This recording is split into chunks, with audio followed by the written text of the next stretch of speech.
아카시아 꽃 향기가 온 들녘 가득 퍼지면 농부들의 마음과 손길은 무척이나 바빠지고 온 들녘에 모내기가 시작됩니다.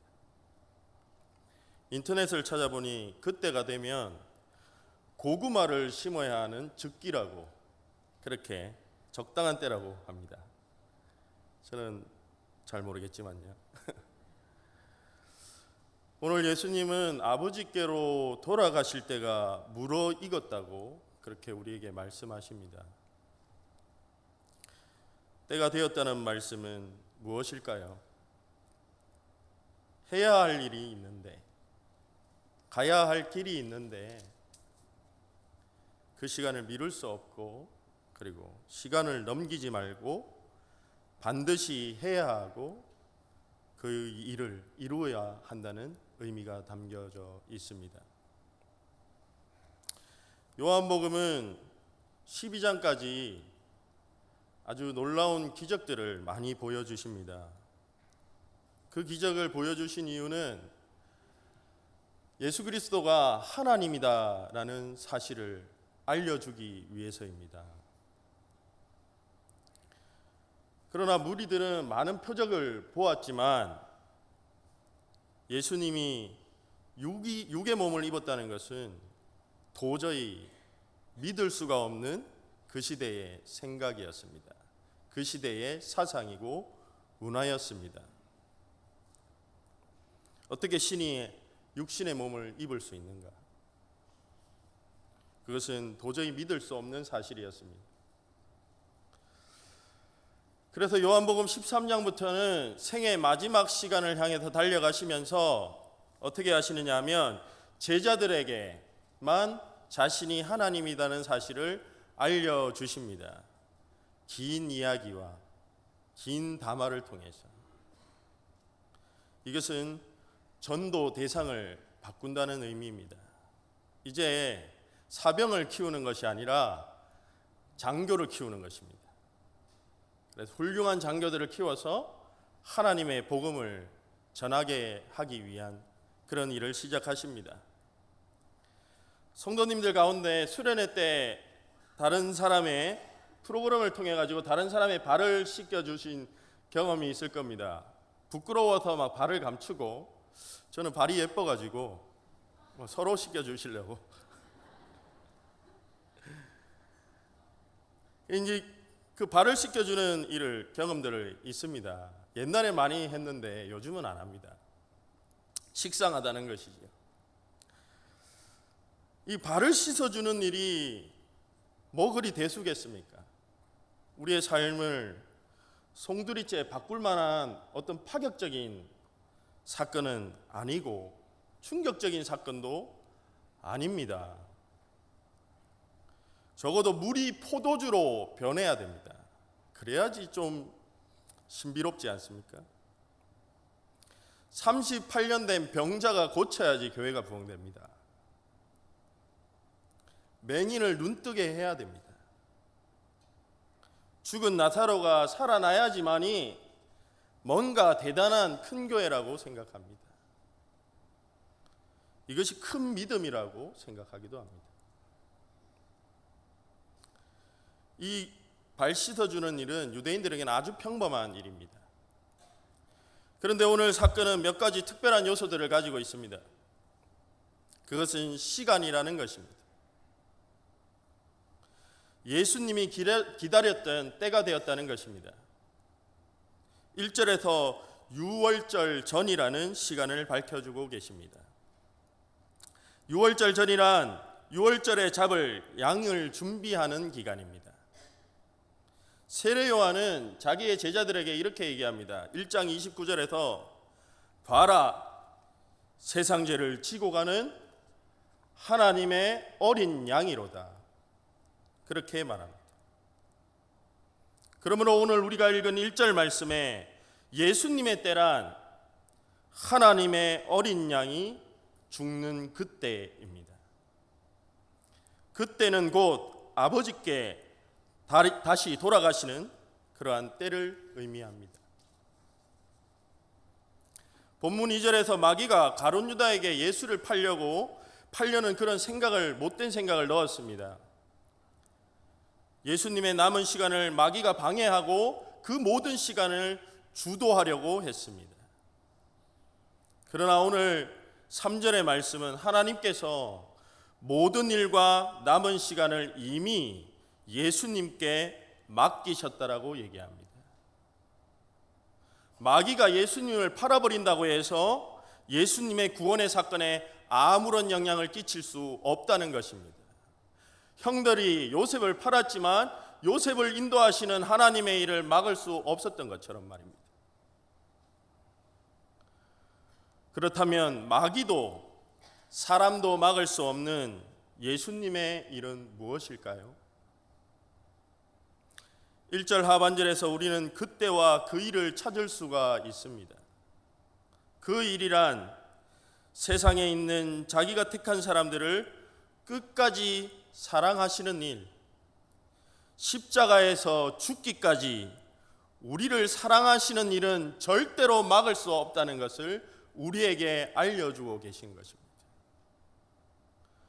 가룟 유다는 결국 바리새인들에게 예수님을 팔아 넘겼습니다.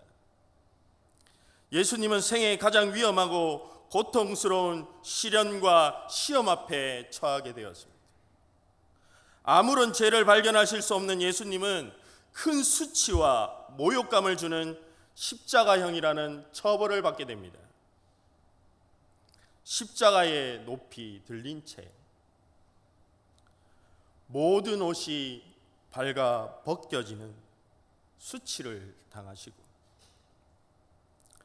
그 밑에 있던 군인들은 예수님의 속옷을 제비 뽑아서 나눠 가지는 조롱을 하였습니다. 요한복음의 예수님의 생애 마지막 시간은 모든 공관복음서나 요한복음에 나와 있는 예수님의 생애 마지막 시간은 십자가입니다. 그러나 당신의 사랑을 모두에게 말로서가 아닌 몸으로 보여주는 고귀한 그런 시간이었습니다. 십자가 위에 요한복음은 이런 제패가 써 있다고 말하고 있습니다. 그것은 히브리 말과 헬라 말로 기록되어 있습니다. 유대인의 왕이라고 쓰여 있습니다. 예수님은 십자가에 발가벗겨진 채 세상의 모든 말로 조롱당하는 왕이 되셨습니다. 목이 말랐지만 물 한 모금을 가져다 줄 수 없는 그런 모든 신하들이 배신하고 떠나고 제자들이 배신하고 떠난 아주 무기력한 왕이 되셨습니다. 그 왕을 향해서 무리들은 이것을 내밀고 있습니다. 겨우 그들이 내민 것은 아주 씨어 빠진 신포도주가 전부였습니다. 사람들의 철저한 거부와 무시의 행동입니다. 이것이 우리의 예수님을 대하는 태도였습니다. 그러나 예수님은 자기 백성들의 철저한 거부를 사랑으로 받아주셨습니다. 그리고 이 땅에서 하나님의 일을 다시 다 이루심으로 예수님은 우리에게 생명의 샘물이 되어주셨습니다. 용서와 사랑의 새 포도주가 되어주셨습니다. 우리 모두는 나는 그런 일을 한 일이 없다라고 말하고 있지는 않습니까? 우리는 우리의 구원자 되심을 거부했고 영접하지 않았던 사람들입니다. 그러나 그런 우리를 주님은 끝까지 포기하지 않으시고 사랑하셨습니다. 사람들은 왜 예수님을 거부했던 것일까요? 요한복음 1장에서 12장까지의 많은 무리들에게 표적을 보여주셨습니다. 그리고 예수님이 하나님이 보내신 아들이며 빛이요 생명이요 양의 문이요 선한 목자이며 마르지 않는 샘물이며 생명의 떡이라 길이요 진리라고 증언해 주십니다. 출애굽기에 따르면 모세가 하나님을 의심하고 있을 때에 하나님은 모세에게 나타나서 나는 스스로 있는 자라고 그렇게 말씀하십니다. 이 나는 누구다라는 말씀이 하나님을 나타내는 것입니다. 그 표적 안에서 우리는 하나님이 어떤 분이신가를 발견해야 되는 것이지요. 그러나 무리들은 예수님이 주시는 그 표면적인 달콤함을 따랐지 예수님이 하나님이라는 사실은 결국 거부하고 믿지 못했습니다. 믿지 못하고 거부하는 무리들을 향해서 요한복음 12장 43절은 이렇게 우리를 고발하고 있습니다. 그들은 사람의 영광을 하나님의 영광보다 더 사랑하였다라고 그렇게 말씀합니다. 우리는 십자가보다 세상의 영광을 더 사랑한 것입니다.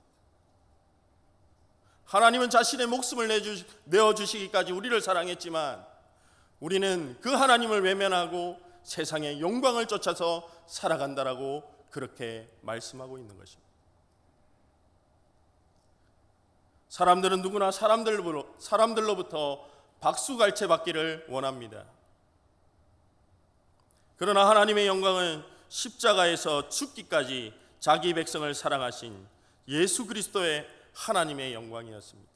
그가 원하는 것은 십자가를 통한 하나님의 영광이었습니다. 그 영광을 보고 그 이름을 믿는 자들에게는 하나님의 자녀가 되는 권세를 주시겠다고 말씀하셨습니다. 그것은 혈통으로도 나는 것이 아니라 다윗의 혈통이라서 되는 것이 아니고 아브라함의 후손이라서 되는 것이 아니라 그것이 누구의 자녀라서 되는 것이 아니라 육정으로도 나는 것이 아니라 사람의 뜻으로 나는 것도 아니라고 말씀하시고 오직 예수 그리스도의 십자가와 그 사랑과 부활을 통해서 그 부활을 믿음으로 새롭게 하늘로부터 나는 자들이라고 우리에게 말씀하고 계십니다. 본문에서 예수님은 대야의 물을 받으십니다. 사람의 영광에 눈이 멀어버린 제자들의 눈을 씻어주기 위해서 물을 담으신 것이 아닙니다. 그들의 발을 씻겨주고 계십니다. 팔레스타인은 사막 지역입니다. 잘 아시죠? 모래가 많습니다. 덥기도 억수로 덥습니다. 근데 밖에 나갔다가 들어오면 샌들을 신고 다니기 때문에 발이 먼지투성이가 됩니다. 그러므로 집에 들어오기 위해서는 반드시 더러운 발을 씻어야 하는 것입니다. 보통은 종이 주인의 발을 씻어줍니다.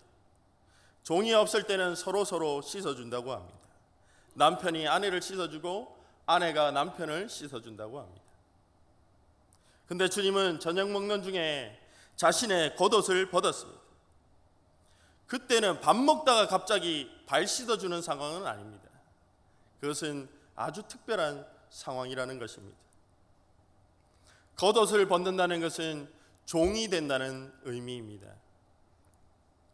겉옷이 벗겨진다는 것은 그 사람의 직위가 벗겨지고 죽는다는 것을 암시합니다.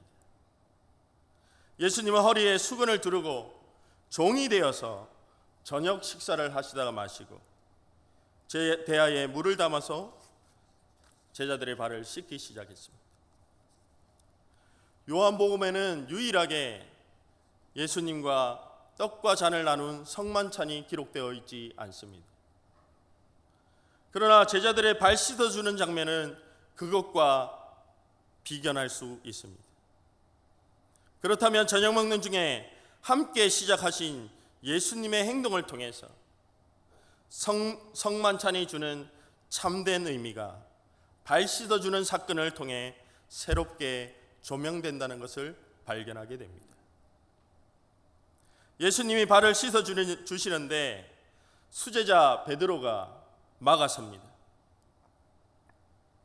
베드로는 주님께서 왜 제 발을 씻으십니까? 이 질문은 겸손한 말처럼 들립니다. 제자 베드로가 그러나 이 행동은 선생님의 의도를 전혀 알지 못하는 그런 학생의 전형적인 대답입니다. 주님은 발을 씻어주는 종이 되면 안 된다는 거부의 말입니다. 무지함이 거부를 일으키고 의심하게 만듭니다. 주님, 당신이 과연 나의 구원자 되어서 내 죄를 씻어줄 수 있는 분입니까? 그렇게 말하는 불신과 거부의 태도입니다. 예수님이 누구인지 아는 것, 그것은 요한복음은 믿음이라고 말합니다. 그러나 오늘 베드로는 믿음 없는 자의 전형적인 모습을 보여주고 있는 것입니다. 자식은 부모가 세상을 떠난 후에야 부모의 행동 하나하나가 자신을 향한 사랑이었음을 깨닫게 됩니다. 예수님은 베드로를 향해서 아버지에게로 돌아가시는 그때에야 비로소 발 씻음의 의미를 온전하게 알 수 있다고 말씀해 주십니다. 예수님의 모든 행하신 일을 보고 그의 죽으심과 부활을 볼 때에만 그가 누구인지 알게 되고 우리는 그분이 우리의 구원자 되심을 믿을 수 있다는 말입니다. 다시 베드로가 예수님을 막아섭니다.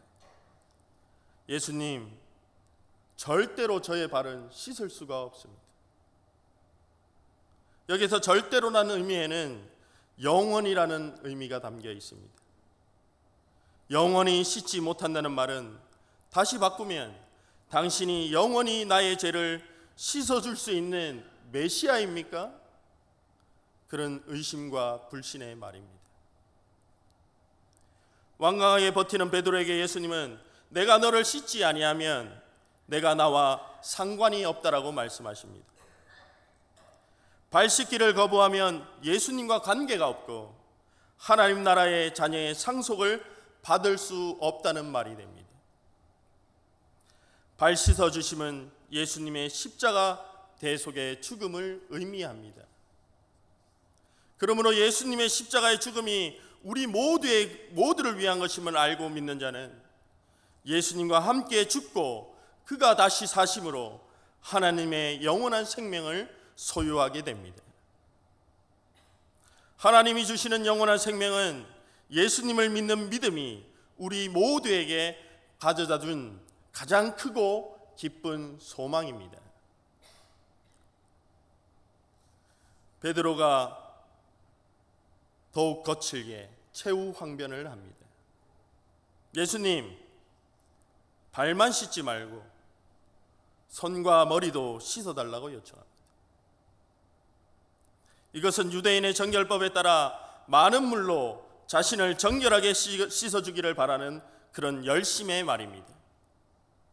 어쩌면 예수님의 십자가 은혜와 율법을 준수하는 일이 더 확실한 구원의 방법이라고, 율법도 지키고 예수 그리스도의 십자가의 은혜도 같이 믿는 것이 그것이 확실한 구원을 받을 수 있는 방법이라고 믿었던 그 시대의 초대교회의 이단들의 사상이 그대로 반영되어 있습니다.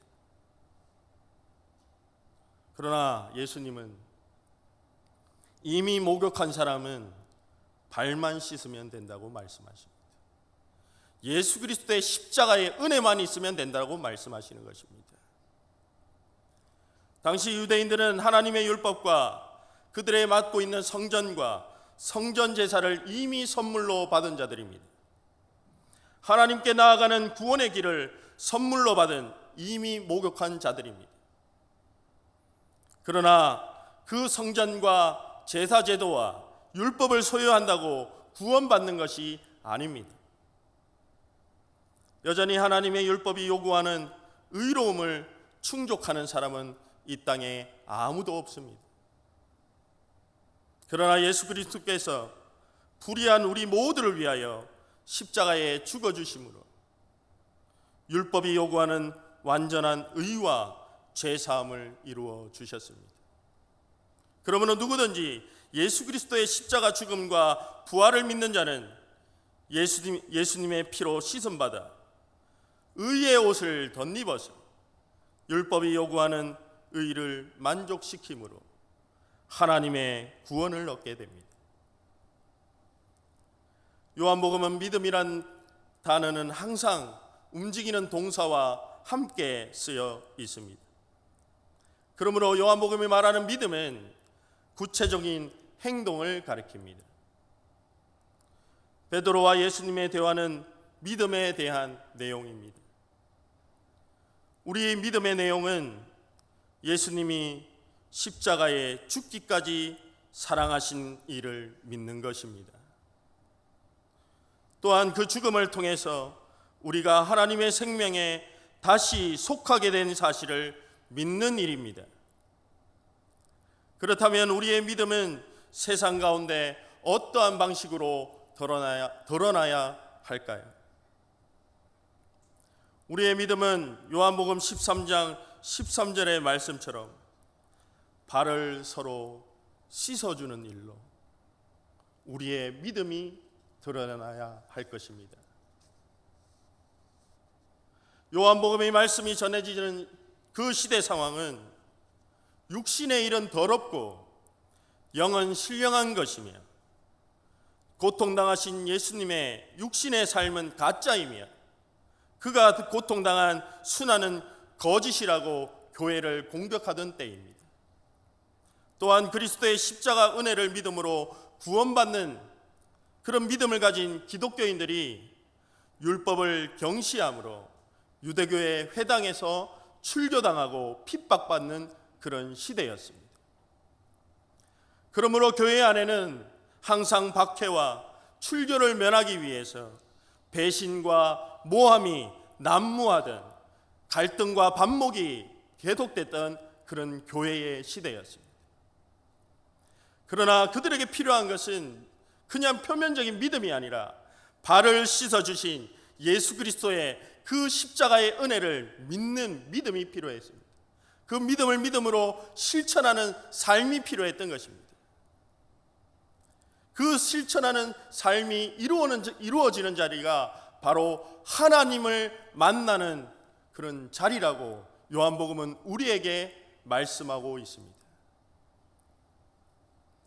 예수님을 믿는 믿음이란 죽기까지 우리를 사랑하신 예수님의 일을 아는 것입니다.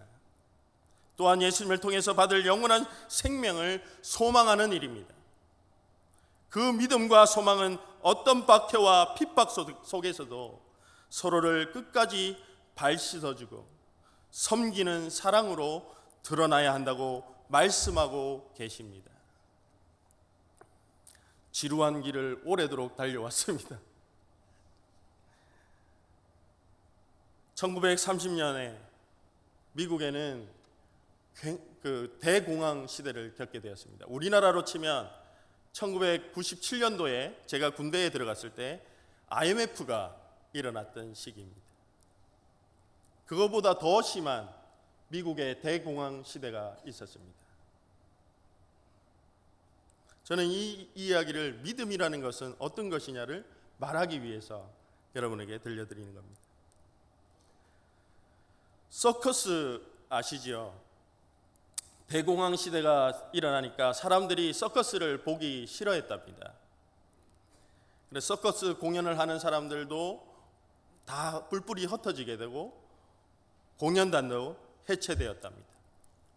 그런데 브론댕이라는 미국의 브론댕이라는 외줄타기 명수가 있었다고 합니다. 서커스단이 해체되자 그는 실직자가 됩니다. 그래서 어떻게 하면 이 서커스를 잘 부흥시킬 수 있을까 고민하게 됩니다. 그래서 이벤트를 준비합니다. 미국과 캐나다 경계선에 있는 나이아가라 폭포에다가 외줄을 겁니다. 그리고 내가 나이아가라를 건너갈 것이라고 신문 기자들에게 말합니다. 그래서 처음에는 그가 혼자서 외줄타기를 하며 그 나이아가라 폭포를 혼자 잘 건너갑니다. 그때 많은 사람들이 박수를 보내고 그리고 자신의 실력이 검증되게 됩니다. 이번에는 또다시 신문에 내는 것입니다. 또다시 제가 나이가라 폭포를 건너가겠습니다. 그런데 이번에는 제 목에 사람을 한 명 태우고 건너가겠다고 말하는 것이었습니다. 폭포 앞에 사람들이 모였습니다. 기자들을 불러 모으고 사람들이 물었습니다. 사람들에게 불온댕이 이렇게 물었습니다. 제 목에 타실 분 계십니까? 제가 그러면 건너가겠습니다. 그런데 아무도 불온댕이의 목에 타지 않는 것입니다. 분명히 처음에 잘 건너갔지 않습니까? 그때 한 사람이 불온댕이의 목에 타겠다고 나선 것입니다. 그 사람은 바로 불온댕이의 아들이었습니다. 예수 그리스도, 그분이 우리를 살리시기 위해서 그 외줄타기를 세상 가운데서 행하신 것입니다. 그 은혜와 사랑을 기억하시기 바랍니다. 믿음은 누구나 말할 수 있지만 믿음을 행하는 일은 아무나 할 수가 없습니다. 믿음은 아는 것에 그치는 것이 아니라 사랑과 섬김으로 드러나야 참 믿음에 이르게 됩니다. 오늘 우리의 믿음이 죽은 믿음이 되지 않기를 원합니다. 예수 그리스도께서 십자가에 죽기까지 우리를 사랑하셨다는 그 사실을 믿고 본받아서 끝까지 서로의 발을 씻어주는 주님이 옳다 하시는 복된 일을 실천하시는 귀하고 충성된 성도들이 되기를 원합니다. 기도하겠습니다. 하나님, 우리의 힘과 능으로는 우리의 죄를 도저히 씻을 수 없습니다. 하나님의 영원한 생명에 이룰 수 없음을 고백합니다. 그러한 우리 모두를 구원하시려고 사랑하는 아들 예수 그리스도를 이 땅에 보내주시고 주님이 십자가에 죽기까지 사랑하심으로 우리 죄를 보혈의 은혜로 영원히 씻어주신 하나님 감사드립니다. 아들을 아는 것이 곧 아버지를 아는 것이며 그것이 믿음이라고 하신 주님, 그러나 우리는 아는 것에 거치는 믿음이었습니다. 우리의 굳은 마음을 용서하여 주시고 주님의 보혈의 은혜로 씻어 주시옵소서. 그래서 섬김과 사랑을 실천하는 행함이 있는 교회, 행함이 있는 믿음이 되게 하여 주시옵소서. 우리를 끝까지 사랑하시며 믿는 자에게 영원한 생명을 주신 예수 그리스도의 이름으로 기도드리옵나이다. 아멘.